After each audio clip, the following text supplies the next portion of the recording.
You know all those rules for telling a good story? 3 acts, rising action, a big climax?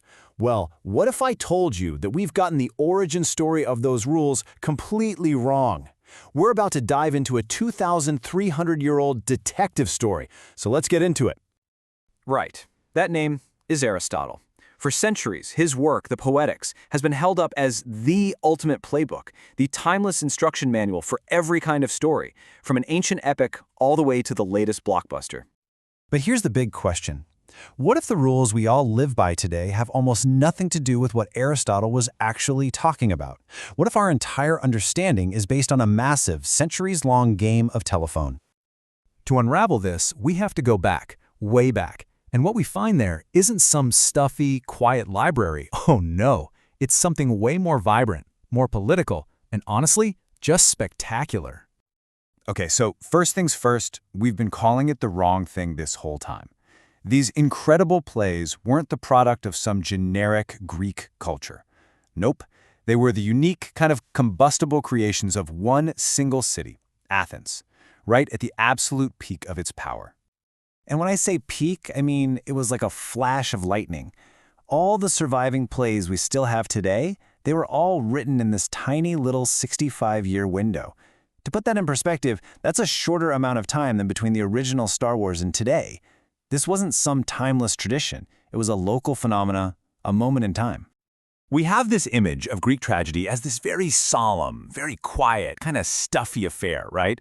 The reality couldn't be more different. This was a massive state-sponsored event, part political rally, part religious festival, and part just showing off Athens' power to the entire world. And the scale, it was just enormous. The Theater of Dionysus could pack in an audience of 20,000 people, citizens, foreign allies, everyone. This wasn't a quiet night at the theater. This was the Super Bowl halftime show of the ancient world. And get this, the experience itself was a one-shot deal. These plays were performed just one time, ever. The music wasn't slow and sad, it was played on this sharp, reedy, wailing instrument called an allos. And the chorus? They weren't just standing there reciting lines, they were singing and dancing in these big, elaborate numbers. So yeah, forget any image you have of some dusty, quiet library reading. This was more like a Bollywood musical, a total spectacle. And this whole spectacle had a really serious purpose. The plays were a public forum for the city to think out loud. For instance, Euripides' play The Trojan Women. It's about the survivors of a city that's been brutally sacked. Well, it was performed just 2 years after Athens itself had conquered the island of Milos, killed all the men, and enslaved the women and children. This wasn't just ancient history. It was a terrifyingly immediate indictment of the city's own war crimes right there on stage for everyone to see. So, if the original art form was this rich, political, multimedia explosion, how on earth do we end up with just the dry, text-only version we read in school? Well, let's trace the journey of how this art form got stripped for parts. I think the best way to understand what happened is with an analogy. You know how we admire ancient Greek sculptures for their pure white marble?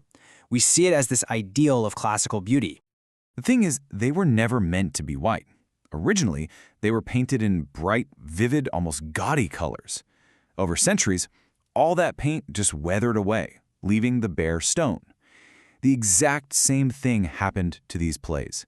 The music, the dancing, the political context, it all got stripped away over time, leaving only the words. And we made a huge mistake. We thought the weathered-down version was the real masterpiece. And this is where the core of the mix-up really happens.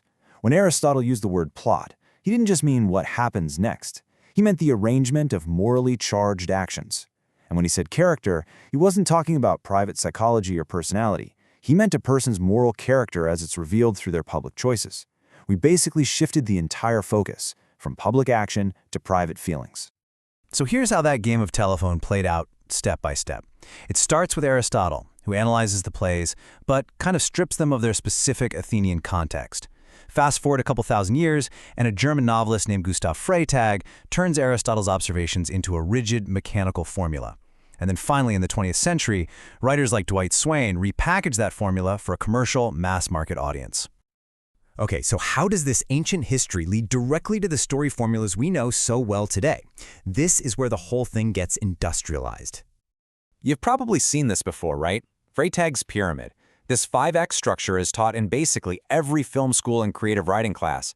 But here's the crucial thing you have to know. This neat, symmetrical pyramid appears absolutely nowhere in Aristotle's Poetics. Freytag basically invented it for 19th century commercial theater, creating a predictable engine for managing an audience's emotions. And then came the final brilliant move. Writing coaches like Dwight Swain took this commercial formula and they disguised it as a law of nature. He basically said this structure isn't an artistic choice, it's a biological inevitability. It springs from life itself, he wrote. You're born, you live, you die. And that is the ultimate sleight of hand, isn't it?